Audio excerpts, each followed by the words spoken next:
Yo, this your boy Marvin Sapp, and you're watching Gospel Sunday TV, so live life smooth. It's Gospel Sunday TV with Keith Solis. Hey, thanks for watching Gospel Sunday TV. I'm Keith Solis, and man, there are so many songs that have blessed me, and I know they've blessed you throughout the years, including Never Would Have Made It, Best in Me, and the new one, Close. I'm talking about songs from my guest right here, Marvin Sapp. What up, man? Hey, how are you, Keith? Man, it's good to be here. Great to have you here. First of all, thank you for this new song. Thank you. Close. Wow. And I'm telling you, man, when I first heard it, I put it in, or not put it in, but pulled it up. Right. You're telling your age. Right, exactly. And when the first few lines, I must be close to my destiny. I was just like, I started welling up then. I'm like, hey, this song's for me. And I'm telling you, man, because I don't know anybody who's not going through something right now, and that song is perfect for this time. Well, you know, the challenges of life can sometimes cause us to really question God. Mm-hmm. So what I've learned is that the only reason why it seems like the enemy intensifies his attack against us is because he recognizes that we're closer to what God said than ever before. Wow. So since he can't stop us, he tries to frustrate us into quitting.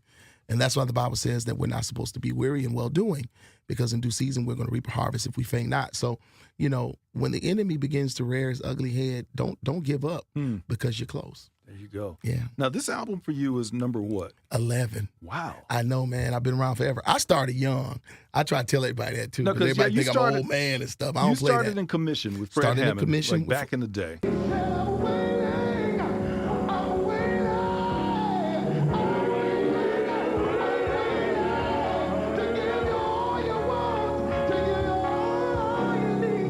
I was 22 years old when I started in commission, and 23 I was in commission, starting commission at 23 years of age. Now, I remember seeing Fred in an interview, and he talked about one of the reasons that he brought you in. Obviously, you've got the incredible talent that you do, but he said, you know, we're old, and we need somebody that can get out there and jump around. That's exactly what it is. You know, they're all about 7, 8 years older than me.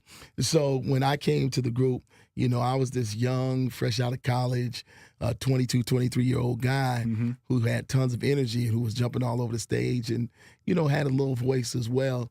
And Fred just let me go. He just let me go ahead and do, you know, he never put any restraints on me. He never said, okay, you're doing too much, Marvin. He enjoyed it. I mean, he really enjoyed it. So, you know, 27 years later, or 28 years later, I'm still around. I'm still the baby at 50. Wow. Everybody got the AARP card now. Wait a minute, when did you join the club? You know, they send it to you at 49. Yes, I know. Yeah, so I got mine like in October of last year, and I'm like, dang, it's almost a year now. So I'm like, welcome to the club. Man. Thank you so much. But I turned 50 January 28th. I got my card, and I just left it there on the counter for about 3 weeks. Hey, man, could you believe it? I know, I was like, dang, this is so, you mean I could take this and get coffee from McDonald's and get a discount now? You know, so you start thinking about those kind of things, man. But no, but you know, it's been a wonderful ride, and just to have the opportunity to still be here.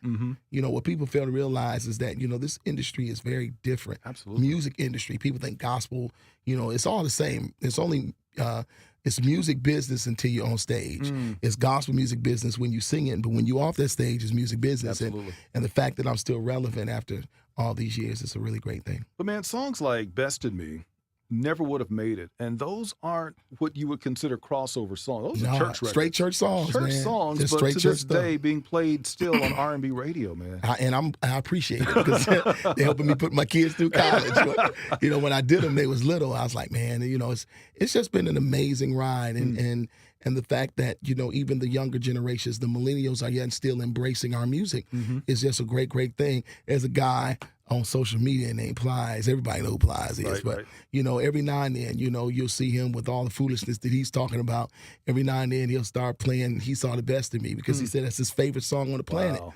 And it blesses me to know that, you know, even when, you know, you see individuals who may not have that God consciousness that you have, and may not be as deep in their relationship with him as you are, that God is still meeting them and ministering to them where they at by using what you've done to do so. So I'm appreciative of that. But even like DJ Khaled, you know, using your song, and now a whole nother generation of people that thing went platinum too. Man, you hear me? Me and my God taking over, and I'm so grateful because I love you so much. I love you so much. I love you so much. 'Cause I went right right to the bank on that. I'm telling you, I can't wait till next year. It's gonna be a great year. Oh my God! It was funny too because when they called me, they called me and said there was a major artist that sampled Never Would Have Made It wants to put it in the song. I was like, oh, okay, cool, call me.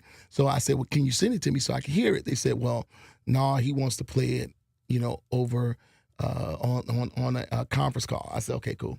So I didn't know who it was at first.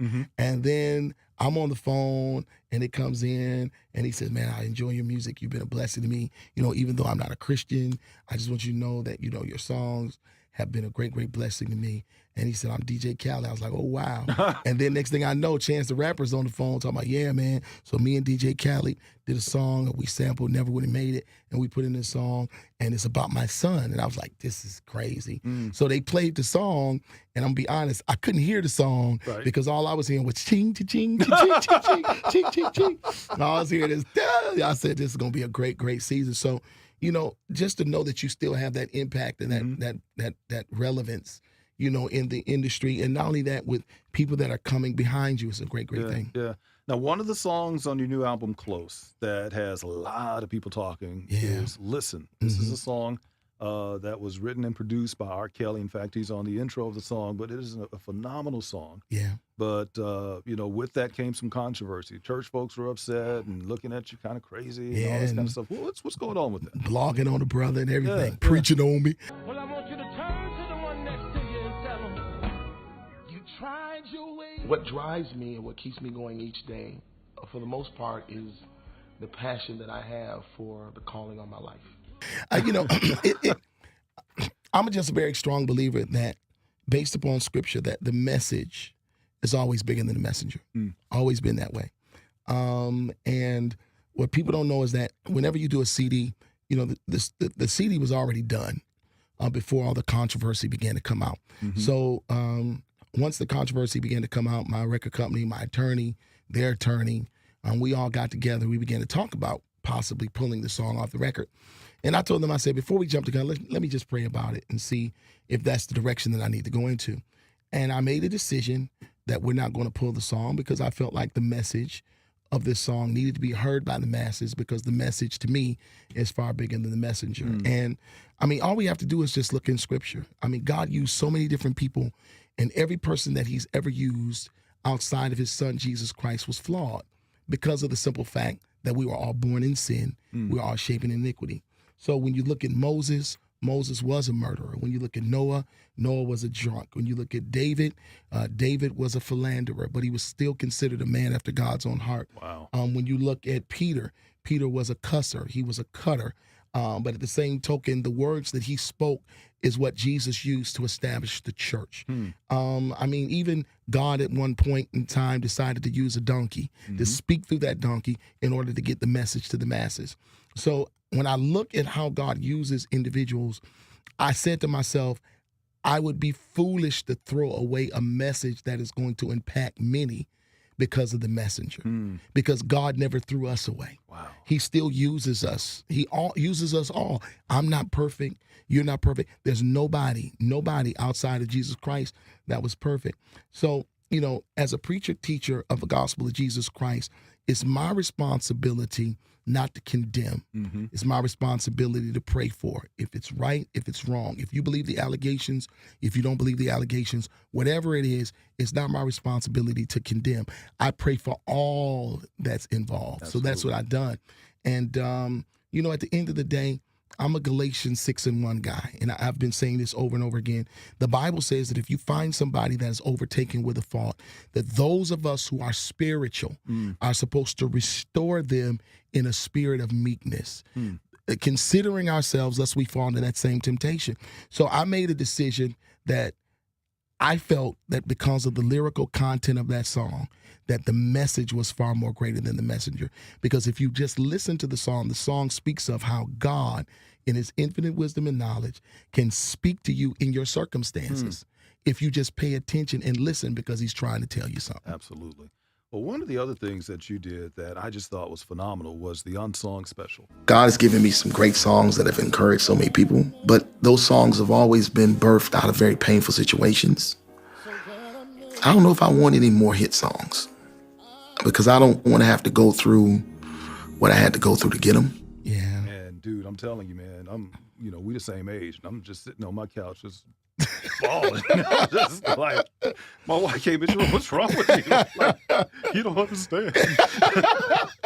That was such a great piece, man. Yeah. It was without question for me a transformational moment. Because I'm a very public, because I have to be, but extremely private person. And I like my life. I like the things that I like to do. And I guess the best word is a level of anonymity. Right.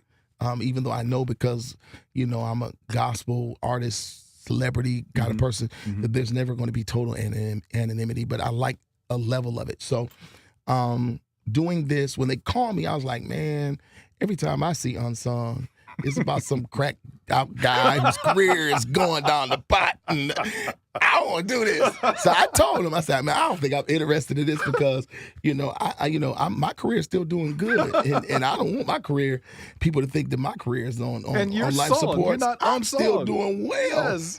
So, but they told me, they said, what we want to do is we kind of want to shift the direction of the show, and we want to show people who have gone through like very traumatic situations in life, maintain their faith, and still are moving forward in life. And I was like, okay, cool. If that's what you want to do, that's what we'll do. And they did it. And the first time I watched it, I cried, because I showed areas and parts of my life that, I kept to myself. Yeah.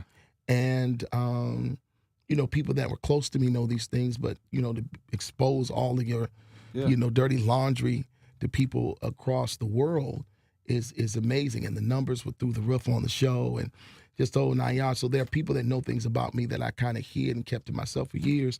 But then I began to read what people were saying and how it blessed them and encouraged them, and it gave them the strength to fight, move on, move forward. And it became a transformational moment for me, but also at the same time a phenomenal ministry tool. Well, we all know that you lost your wife, and how are you doing? I'm doing good, man. I mean, it's been 7 years. It was 7 years like 2 or 3 weeks ago. And, I'm an empty nester now, which is that's the strange thing, man. Strange thing is, all of my children, they live a distance away. My son's in school in D.C. My daughters, both of them are in school in Alabama.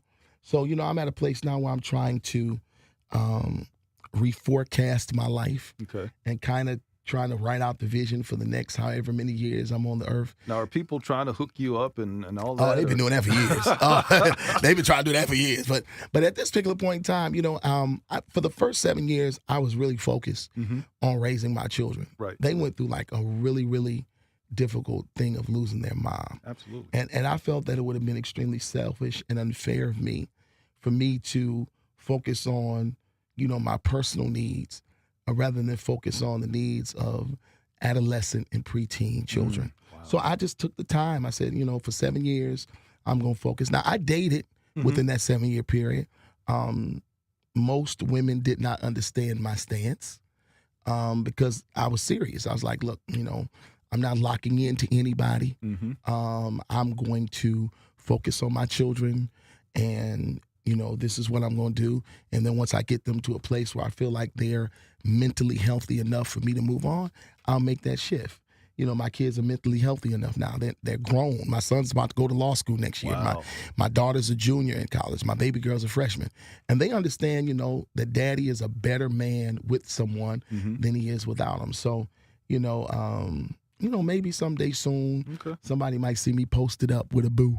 I'm just kidding. But well, speaking of posting, man, I love following you on social media. Speaking of your daughter, because was it the prom that you was going to? And you had the video up, and she's all embarrassed, and her date was like, her date was mortified. Yeah, because he saw my 357 Magnum. That's what he was mortified about. But yeah, my daughters, I post certain things, as it pertains to family events. I'm very proud of my children. They're doing.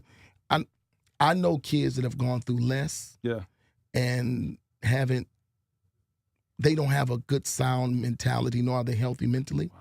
My children have gone through some very difficult things, but even in the midst of it all, man, they're doing great. I mean, they never caused me any problems, always been excellent students. The goal was just to make their mom proud, and that's what they've been doing, and I'm happy that they keep that at the forefront of their minds. Well, I think Chris Rock put it best when he said, my goal is to keep her off the pole and keep him off the pipe. Yeah. And I mean, that's a powerful statement. I can preach that that's a message I can preach on Sunday morning, to keep him off the pipe and keep her off the pole. And if you can do that, the rest of your days will be the best of your days. Absolutely. Well, one of the things that when we reposted it actually on our social media, when you and your daughter did the old school party, you were playing your songs, she was playing her songs. See, that was great, and really, that's what fatherhood is all about, man. Is creating those memories. Me and Maddie Grace, she was like, Daddy. I said, let's do this. We didn't have anything to do that night, and I was like, you sit up here trying to teach me, all of these crazy things, and I'm like, let me let you hear some real music. There you go. Now I had to take Matt all the way back. I had to take her back to when I was a kid. This was the crank. I know some of y'all ain't gonna know it, but this was the jam when I was a little boy. She's a boy. Check it out.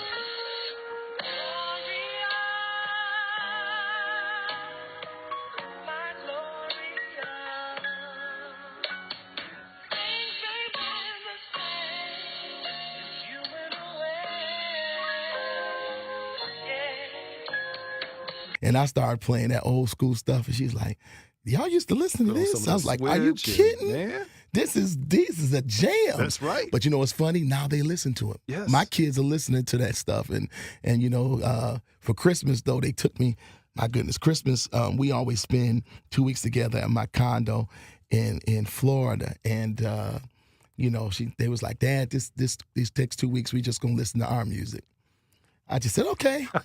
I should have never said okay. I was like, do y'all have any music that don't have profanity in it? And he's like, well, everything cusses nowadays. I was like, wow. So, but we had a great time. And you kind of really have to, I'm their dad and they understand it. Yeah. I'm not their friend. I think that's the best way I can say it. But since I'm all they got, I understand my responsibility as a father to be, everything that they need me to be whenever they need me to be it. Absolutely. Well, listen, man, thank you so much for sharing with us. You've helped me. Thank you, sir. And I know you certainly helped a lot of folks who are watching us, and encourage you to pick up the new CD. Please. Close. Help me put these babies through college. Got some tuition to pay for. A lot of tuition. Marvin HBCUs. Sapp, man, we love you, brother. Thank you, sir. Thank you so much for Appreciate being with us. you, This man. is Marvin Sapp, and I'm Keith Solis. Thanks for watching Gospel Sunday TV. We'd like to know what you think. Subscribe, comment, and follow us on Facebook and Instagram. And also visit us at krnb.com.